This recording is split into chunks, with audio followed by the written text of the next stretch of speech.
Hello दोस्तों, नमस्कार। RJ Hindi कहानी में आपका बहुत बहुत स्वागत है। दोस्तों, कहानी का पूरा आनंद लेने के लिए वीडियो को लास्ट तक देखें। अगर कहानी पसंद आए तो कृपया चैनल को जरूर सब्सक्राइब करें और वीडियो को लाइक करें। तो दोस्तों चलिए शुरू करते हैं। आज सोनू बहुत उदास है। खाट के कोमल सन भी उसे कांटे से लग रहे हैं। चांदनी रात में ऐसा लग रहा है जैसे चांद पूर्णिमा की रात को चांदनी बिखरने नहीं बल्कि उसकी खिल्ली उड़ाने के लिए ही इतना चमक रहा है। जैसे आसमान में अनगिनत तारे उसे कह रहे हो यही मौका है, भाग जा भाग जा इस रोज की किचकिच से दूर अपनी माँ के आंचल में। ज्यादा से ज्यादा क्या होगा, माँ नाराज होगी ना, दो चार जड़ देगी, पर आखिर में मान ही जाएगी। और अगर तू जाते ही उसके पैरों में गिरकर माफी मांग लेगा ना तो शायद तेरी दशा देखकर माफ भी कर दे। पर ये एक आखिरी कोशिश है। अगर आज चूक गया ना तो सारी जिंदगी इसी नरक में सड़ना पड़ेगा। वही जिसे 1 साल पहले वो स्वर्ग समझकर रामू के साथ एक जोड़ी मैले कुचैले कपड़ों की गठरी और 100 रुपए लेकर भाग कर आया था। उस दिन जब रामू उसे बाबूजी की चक्की पर ले गया था तो पहले तो उन्होंने उसे देखते ही एक कहकर मना कर दिया था कि अरे रामू, इस नन्हे से बालक को कहां से उठा लाया, ये तो 2 घंटे काम करके ही तय बोल जाएगा। तब रामू ही जोर देकर कहा था कि बाबूजी 2 दिन रखकर तो देखिए, अगर सही काम न कर पाया तो 2 दिन की मजदूरी भी मत दीजिएगा, बस 2 दिन। तभी सोनू ने भी कैसे उचक कर कहा था कि मालिक आप 2 दिन रख लीजिए। अच्छा चल ठीक है, छोड़ जा इसे। कहते हुए बाबूजी ने उसे अंदर आने का इशारा किया और रामू उसे मन लगाकर काम करने की हिदायत देकर बाबूजी से 2 दिन बाद मिलने की इजाजत लेकर अपने काम पर चला गया था। आज बाबूजी से उसने 1 साल बाद दुकान पर आकर पूछा था कि आज मैं सोनू के साथ रात को रुक जाऊं, परसों सुबह ही गांव जाना है और उसकी बहन का ब्याह भी है, सारी बात उसे बता दूंगा। ठीक है, बाबूजी ने कहा और उसे अपने साथ मोटरसाइकिल पर बैठा लिया। घर पहुंचते ही बाबूजी ने सोनू को आवाज देनी चाहिए तो रामू ने मना कर दिया, एक कहकर कि कोई बात नहीं, मैं ऊपर ही चला जाता हूं। ऊपर जाते ही उसने एक खाट पर पड़े हुए सोनू को आवाज लगाई तो वो कुछ बुझी सी आवाज में बोला, कौन? अरे मैं रामू, इतनी जल्दी भूल गया। नाम सुनते ही उसने आंखें खोली और उचक कर खड़ा हो गया। सोनू रामू से पूछने लगा, कहाँ था रामू? इतने दिन से कोई खैर खबर भी नहीं ली उस दिन से। अरे तुझे कुछ बताने आया हूँ, जा पहले एक खाट ले आ, दोनों लेट कर बात करते हैं। सोनू भागकर खाट ले आया और बोला, अब बता क्या बात है, माँ कैसी है, तुझे कुछ पता है क्या? और छोटी मेरे बारे में कुछ पूछती है या नहीं?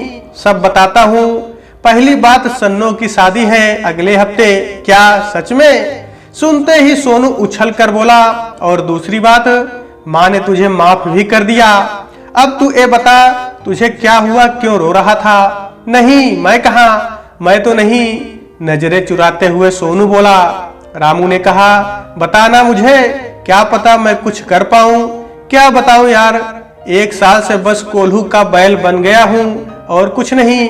रामू ने कहा, पूरी बात बता क्या हुआ। अब सोनू ने बताना शुरू किया। उस दिन जब तू मुझे छोड़कर गया ना, बाबूजी ने सबसे पहले जब पूछा था कि कहां से आया है, बलिया जिला नाम सुनते ही पूछा था कि भूख लगी है। उस दिन से आज 1 साल हो गए। बाबूजी ने मुझे ना ही कभी धमकाया, ना ही ऊंची आवाज में बात की। उस दिन वो मुझे अपने साथ रात को चक्की से घर ले आए थे और मैंने कई बार मना भी किया था कि मैं बाहर ही चबूतरे पर सो जाऊंगा, पर बाबूजी ने जबरदस्ती मुझसे कहा था, घर चल, खाना खाकर आराम से सोना छत पर तारों की छांव में, यहाँ बहुत मच्छर है, कहीं ऐसे में अगर तुझे मलेरिया हो गया तो परसों रामू को क्या जवाब दूंगा। कहते हुए उसके सिर पर थपकी मारी और अपनी मोटरसाइकिल पर उसे पीछे बैठा लिया। बाबूजी का व्यवहार देखकर मैंने बिल्कुल भी ना सोचा था कि घर के बाकी सदस्यों का व्यवहार इनसे उलट होगा। जैसे ही वो घर के बरामदे में घुसे थे, बीबी जी ने चिल्लाकर कहा था, एक किसे उठा लाया वो? अरे कोई नहीं, चक्की पर मुझे जरूरत थी एक लड़के की, सो रामू से कहा था एक लड़के के लिए, वहीं पहुंचा गया है इसे। पर इसे देखकर तो नहीं लगता ये कुछ कर भी पाएगा। एक कनस्तर भी उठा ले तो गनीमत समझो। अरे ऐसी बात नहीं है भगवान, आज सुबह से ही ये मेरे साथ दुकान पर है और ये अपने शरीर से ज्यादा काम करता है। एक दिन तुम रख कर देखो, यकीन हो जाएगा। अपने पैर धोते हुए बाबूजी ने कहा, ठीक है, ज्यादा सिर मत चढ़ाओ। मुझे सीढ़ियों में बैठे हुए देखते हुए बीबी जी ने कहा था। और अगले दिन से ही मेरे बुरे दिन शुरू हो गए, क्योंकि घर में भैया जी की शादी का रंगाई पुताई का काम चल रहा था। सो मेरे लिए तो जीवन का सबसे व्यस्त दिन था। सुबह से मजदूर मिस्त्रियों के पीछे भाग दौड़, कभी ए रंग ला दो, कभी चूने का कट्टा, कभी ब्रश, कभी ए तो कभी ओ। जैसे ही मजदूरों से निजात मिली तो बीबी जी तुरंत कहती, अरे सोनू बैठे क्यों हो, चल जल्दी से ए बर्तन साफ कर दे। बर्तन करते ही कपड़ों का ढेर धुलने का इंतजार कर रहा था। खाना भी उस दिन मैंने शाम को खाया था। जैसे तैसे घर में रंगाई पुताई का काम निपटा, मुझे लगा जान छूटी। अब तो रोज सुबह ही बाबूजी के साथ चक्की जाया करूंगा और रात को ही आया करूंगा। पर अगले दिन जैसे ही बाबूजी ने आवाज लगाई, सोनू मोटरसाइकिल पर कपड़ा मार और चल, अंदर से बीबी जी दौड़ती हुई आई। क्या हुआ जी, सोनू को काहे ले जा रहे हो? अभी ब्याह शादी का काम है घर में, 15 दिन भी तो नहीं बचे हैं। उसमें ऊपर से आज रीना भी ससुराल से आने वाली है। आप जानते हैं उसके साथ छोटा बच्चा है, 10 टहल काम पड़ते हैं। अगर ये उसे संभालेगा तो मैं कुछ काम निपटा लूंगी। अच्छा ठीक है, जैसी तुम्हारी मर्जी, कहते हुए बाबूजी घर से निकल गए। और उस दिन वो काला दिन जिसे मैं कभी भूल ही नहीं पाया हूँ। दोपहर को दीदी जी आ गई थी। उन्हें भैया जी स्टेशन से ले आए थे। आते ही उन्होंने कहा, माँ मैं हाथ मुंह धोआती हूँ, आप जरा चाय चढ़ा दो और हाँ मुन्ने का दूध भी बना देना। पर बीबी जी ये दोनों काम मुझे सौंप कर खुद नाती के साथ खेलने बैठ गई। सच बड़ा ही नटखट था वो। और मैं रसोई घर में चाय और मुन्ने का दूध बनाने चला गया। एक ट्रे में चाय और दूध लेकर मैं आया ही था कि दीदी जी भी आ गई। उन्होंने कहा, ले ये दूध तू ही मुन्ने को दे दे, हम दोनों चाय पी ले। जैसे ही उसने दूध की बोतल मुन्ने के मुंह को लगाई, उसने जोर जोर से रोना शुरू कर दिया। मैं डर गया और बोतल वापस बाहर खींच ली। बीबी जी ने मेरे हाथ से बोतल छीनी और कहने लगी, हे राम कितना गर्म दूध, बच्चे का मुंह जल गया। तुझे इतना भी नहीं पता कि इतने छोटे बच्चे को गुनगुना दूध दिया जाता है। कहते ही पास में पड़ी हुई हाकी उठाई और मेरी पीठ पर बजानी शुरू कर दी। अगर उस दिन दीदी जी ने ना बचाया होता तो मेरी 2-4 हड्डी टूटनी तो तय थी। माँ ये क्या कर रही हो, इतना छोटा है ये, इसे क्या पता दूध कितना तेज करना है। मैं आपको कहकर गई थी ना कि इसे दूध दे देना। कहते हुए दीदी जी ने बीबी जी के हाथ से हॉकी छीन ली। हाँ सारी गलती मेरी ही है। कहते हुए बीबी जी ने मुन्ने को उठा लिया और दीदी जी ने मुझे बाहर जाने का इशारा किया। इस सब में बीबी जी ये भी भूल गई थी कि मैंने दोपहर को दीदी जी के आने की तैयारियों में खाना भी नहीं खाया था। पर इतना सब होने के बाद मेरी हिम्मत नहीं थी कुछ भी कहने की।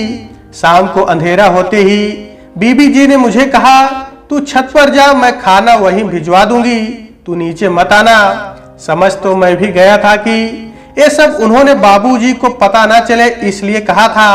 मैं चाहता तो 1 मिनट में दूध का दूध और पानी का पानी कर सकता था, पर मैंने सोचा जाने दो, क्यों बखेड़ा खड़ा किया जाए। पर शायद वो मेरी सबसे बड़ी गलती थी। अगर उस दिन मैंने आवाज उठा दी होती तो बात इतनी ना बिगड़ती, क्योंकि उसके बाद तो रोज का नियम बन गया था मेरे साथ मारपीट करने का। कभी बीबी जी तो कभी भैया जी। जब तक दीदी जी थी वो मुझे बचा लेती, पर उनके जाने के बाद तो कोई रोकने वाला ही नहीं था। उस रात जब मैं छत पर पहुंचा तो मन बहुत उदास था और नींद कोसों दूर। आसमान में टकटकी लगाए मैं सोच रहा था कि ये असंख्य तारे भी तो कभी आपस में लड़ते होंगे और फिर ये एक दूसरे को मारते पीटते भी होंगे। शायद जो हमें टूटते हुए तारे कभी कभी दिखाई देते हैं वो लड़ भिड़ कर टूटे होंगे या फिर लड़ाई में उन्हें तोड़कर गिरा दिया जाता होगा। पर पता नहीं क्यों उस दिन मुझे माँ बहुत याद आ रही थी।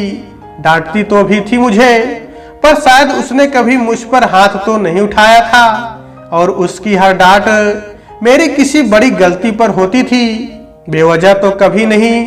शायद वो माँ थी, इसलिए इन्हीं सब विचारों की नदियों में गोते खाते कब मेरी आंखों में दिखते हुए तारे नदियों की लहरों में हिचकोले खाने लगे और जल्दी ही मेरी आंख लग गई। फिर धीरे से एक आवाज मेरे कानों में पड़ी और नींद खुल गई। वो दीदी जी थी। मैं हड़बड़ाहट में उठा। मुझे लगा बाबूजी आ गए होंगे और उन्हें सारी बात पता चलने पर अब वो भी शायद मुझ पर टूट पड़ेंगे। पर दीदी जी ने कहा, आराम से सोनू। अंधेरे में चांद की रोशनी में मैंने देखा दीदी जी हाथ में कुछ लिए खड़ी थी। वो मेरे लिए खाना लाई थी। उन्होंने थाली मेरी ओर बढ़ा दी और कहने लगी, खा ले, भूख लगी होगी। भूख तो बहुत लगी है पर आज मन भर गया है दीदी जी, कहते हुए मेरी आंखें छलक आई थी। उन्होंने मेरे सर पर हाथ रखा और कहने लगी, मन छोटा ना कर, खाना खाकर हल्दी वाला दूध पी ले, आराम मिलेगा। मैंने पहली बार माँ के बाद किसी और की आंखों में अपने लिए प्यार देखा था। अच्छा अब मैं जाती हूँ, मुन्ना उठ गया तो सब जाग जाएंगे, तू भी खाकर सो जा। ठीक है दीदी जी, कहकर मैंने थाली ले ली। उसके अगले दिन बीबी जी ने सुबह ही आवाज दी और ऐसे बर्ताव किया जैसे कल कुछ हुआ ही ना हो। हाँ, अब भी कल की ही तरह उन्होंने मुझे बाबूजी के सामने आने नहीं दिया। कभी किसी काम से बाजार भेज दिया, कभी पेड़ों में पानी देने। बेवजह के सारे काम उन्होंने मुझसे सुबह सुबह करा लिए। कभी कपड़े धोने में लगा दिया, कभी बर्तन, कभी कुछ तो कभी कुछ। शाम तक सब सामान्य हो गया, मेरे शरीर का दर्द भी और बीबी जी का बर्ताव भी। ऐसे ही कुछ दिन बीत गए। शादी नजदीक आ रही थी और अब तो मेरा काम और भी बढ़ गया। जैसे ही कोई काम खत्म होता बीबी जी मुझे मुन्ने को थमा देती, ले अब इसे बाहर तक घुमा तो ला। एक दिन ऐसे ही दीदी जी नहाने गई हुई थी। मुन्ना बहुत रो रहा था और रोते रोते उसने पास ही पड़ा टीवी का रिमोट उठाकर जोर से जमीन पर दे मारा। बीबी जी भागते हुए आई और रिमोट के 2 टुकड़े देख मुझे गाल पर तड़ातड़ 2-3 रख दिए। मैं कहता रहा मैंने ये सब नहीं किया। तो उन्होंने कहा, तूने जब इसे रिमोट लिए देखा तो छीन क्यों ना लिया। तेज आवाजें सुनकर दीदी जी भी भागते हुए आई और मेरा गाल देखकर वो सब समझ गई। उन्होंने जल्दी से रिमोट उठाकर उसे जोड़ दिया और चलाकर देखा तो वो सही था। फिर कहने लगी, माँ आप बेवजह ही बेचारे को डांट रही हो, चल तो गया है। बीबी जी दीदी जी को घूरते हुए निकल गई। अब क्योंकि भैया जी की शादी को भी 5 दिन केवल शेष रह गए थे, हर समय कोई न कोई मेहमान घर में आया रहता। उनकी चाय पानी, जाते समय उनको चौराहे से रिक्शा या ऑटो कराना, बस अब यही मेरा काम रह गया। एक दिन सुबह सुबह बीबी जी की चिल्लाने की आवाज आई, सोनू उठ जा, सारे हलवाई आ गए हैं, तू दिन चढ़े तक सोया पड़ा है। मैं भी हड़बड़ी में उठा और नीचे पहुंच गया तो देखा सारे बरामदे में कढ़ाई, भगोने और बोरियां रखी है। बीबी जी ने कहा, चल सोनू ये सारी बोरियां एक कोने में लगा दे। मैं आगे बढ़ा, जैसे ही पहली बोरी उठाई वो मुझसे उठी ही नहीं और सारे बरामदे में उसके आलू बिखर गए। पास ही खड़े भैया जी ने मेरे सिर पर 2 हाथ मारे, जिससे मेरा सर घूम गया और मैं वहीं धम्म से बैठ गया। बीबी जी ने डांट कर कहा, चल उठ खड़ा हो, काम का न काज का, 2.5 मन अनाज का, एक बोरी भी नहीं उठती। तभी सारे हलवाई भी बोल पड़े, बहन जी छोटा सा बच्चा ही तो है और आप एक बोरी उसे उठाने को कह रहे हो, ये तो खुद उनके वजन के बराबर होगा। फिर जल्दी से सबने मिलकर आलू इकट्ठे किए और बोरे में भरकर उसे साइड लगा दिया। अब मैं 2 दिन तक हलवाइयों के ही साथ रहा। उन्हें कभी कुछ चाहिए तो कभी कुछ। उनके साथ काम करने में एक फायदा और भी था कि मुझसे कोई गलती होने पर वो लोग मुझे समझाते थे, ना कि मारने दौड़ पड़ते। एक बार के लिए सोचा ये नौकरी छोड़कर इन्हीं के साथ काम कर लूं। फिर लगा खामखा इन लोगों पर ये इल्जाम लग जाएगा कि तुम हमारे नौकर को बहला कर ले गए। तो अब 2 दिन शांति से खत्म होने के बाद जिस शाम को भैया जी की शादी है और उसकी तैयारी जोरों शोरों से चल रही थी, इसी बीच बाबूजी ने आवाज लगाई, सोनू। मैं दौड़ता हुआ गया। आपने मुझे बुलाया बाबूजी? हाँ, ले ए तेरे शाम को बारात में पहनने के कपड़े, देख ले नाप सही है क्या? अगर कुछ ऊपर नीचे है तो बता दे, मैं बदल दूंगा। ठीक है बाबूजी, कहकर सोनू जैसे ही जाने को मुड़ा, पीछे से बीबी जी जोर से बोल पड़ी, क्या जरूरत थी उसके लिए इतने महंगे कपड़े लाने की? मैंने सूरज के कुछ पुराने कपड़े निकाल रखे थे इसे देने के लिए। मैं थोड़ी देर के लिए वही खड़ा रहा कि बाबूजी कभी मुझे ये कहे कि ये रहने दे, वही पुराने ही पहन लेना। पर बाबूजी ने कहा, अरे भगवान, कोई फर्क नहीं पड़ता इन सब छोटी छोटी बातों से। और फिर सबको पता भी तो चले, हम सोनू को भी ऐसे वैसे कपड़े नहीं पहनाते। तू जा सोनू, नाप देख ले कपड़ों का।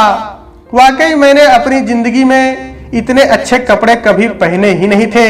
मैं बहुत खुश हो गया और दौड़ता हुआ बाबूजी के पास आया। एकदम सही है बाबूजी। मेरे चेहरे की चमक देखकर बाबूजी ने कहा, शाम को भैया जी की शादी में पहनना, फिर तुम्हें बारात में जमकर नाचना भी तो है। कहकर बाबूजी मेरे सर पर थपकी देकर चले गए और मैं 7वें आसमान पर। शाम को सब लोग भैया जी की शादी में गए। मैंने भी खूब मस्ती की, खूब खाया और भाभी जी के विदा करा कर लाने से पहले ही बीबी जी के साथ घर आ गया। उन्होंने कहा था कि बहू के घर आने से पहले उनके स्वागत की तैयारी करनी है।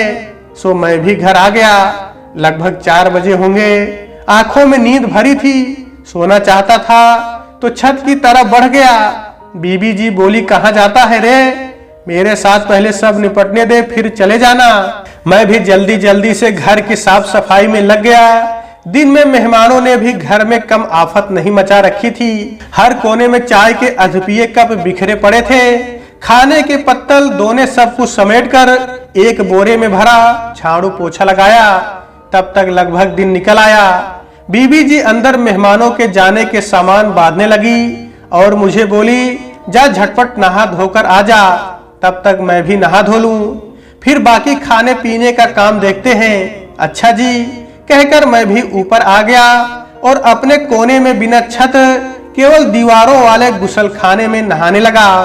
फिर नीचे पहुंचते ही बीबी जी ने कहा, एक एक कप दोनों की चाय बना ले, बाकी सब तो अभी सोए हुए हैं। मैं फोन करके पूछ लेती हूँ अभी और कितनी देर लगेगी विदाई करा कर लाने में। मैं जैसे ही चाय बना कर लाया, गांव से आई हुई बूढ़ी मासी जी बाहर आ गई और आवाज देने लगी, बहू कहाँ है, जरा एक प्याली चाय पिला दे तो पेट में कुछ प्रेशर से बन जाए, कब से इंतजार कर रही हूँ। सुनते ही बीबी जी ने मेरा चाय का कप उन्हें पकड़ा दिया और कहने लगी, तू अपनी और बना ले। मैंने अच्छा जी कहकर रसोई की तरफ रुख किया तो अंदर से मुन्ने के रोने की आवाज आने लगी। मैं दौड़ता हुआ गया अंदर। शायद उसे भूख लगी थी, अपना हाथ बार बार मुंह में दे रहा था। मैंने बाहर आकर कहा, बीबी जी उसे भूख लग गई है शायद।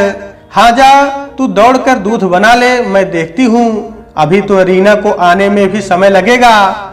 मैं तो इसे रात को आराम से सो जाएगा इसलिए लाई थी। कह तो रहे थे आधे घंटे में पहुंच जाएंगे। मैं जल्दी से दूध लेकर बीबी जी के पास पहुंचा। बीबी जी ने कहा, तू ही पिला दे, और मैं उनकी शक्ल देखने लगा। मैंने कहा, आप देख लीजिए, तेज तो नहीं है ना? उन्होंने हाथ लगाकर देखा, ठीक है पिला दे, कहकर चली गई। तो वहीं हाथों हाथ मुन्ने राजा ने अपनी पजामी भिगा दी। मैंने जल्दी से दूध खत्म करके बीबी जी को बताया। उन्होंने कहा, जा बाहर ले आ उसे, मैं पानी डालती हूँ, तू इसे धो दे। मैंने आश्चर्य से कहा, जी मैं तो आज तक कभी भी ये सब नहीं किया। अरे तो क्या, ले ज्यादा बातें मत बना, काम कर, मैं पानी डालती हूँ। और फिर उसे लेकर अंदर चली गई। ये कहते हुए इस पजामी को धोकर छत पर डाल देना। उस दिन मैंने पहली बार ये सब किया था। जैसे ही मैं सब करके नीचे आया, बाहर से आवाज आई, दुल्हन आ गई। बीबी जी मुन्ने को मुझे सौंप कर भागी और मैं बिना चाय पानी के वहीं बैठा रहा। दुल्हन आ चुकी थी और मेरा मन इस घर से जा चुका था।